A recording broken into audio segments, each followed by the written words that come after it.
So a verbal offer is not an offer, basically. You need to have something in writing to really understand what the offer is. What is it that I could accept? Yeah. Because that verbal offer doesn't go into detail about the actual salary, the actual title of the role, the benefits.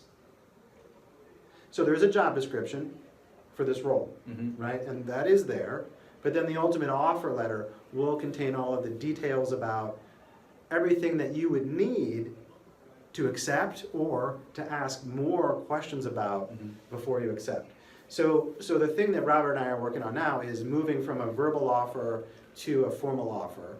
And so the meeting yesterday, which is this like 2 hour long interview with the number 2, and then the message, the verbal offer came in that meeting.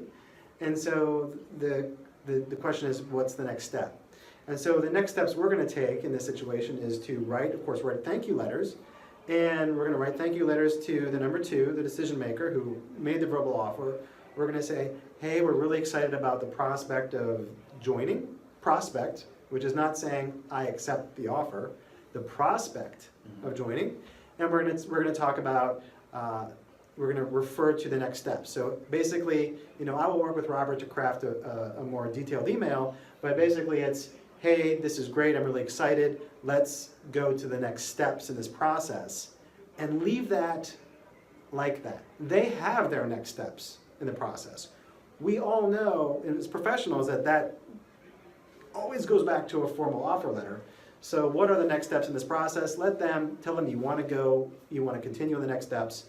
In that email, you can say something about how you think you're a great fit for the role. You can mention something specific that you appreciated about the discussion with the interviewer, and then refer to those next steps.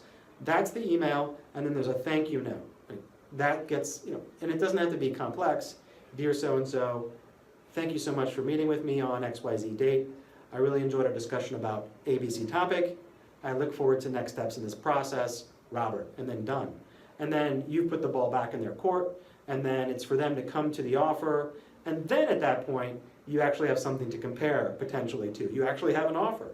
And then you can ask questions about things that are not clear to you. Generally, when they give you an offer, they'll get on the phone with you and also walk through it with you to see if you have any questions.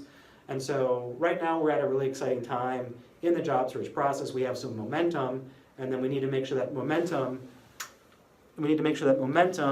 becomes the offer, and then it's a basis on which to make a decision. So congratulations on getting that momentum and moving forward, and we're excited about the next step. So good job.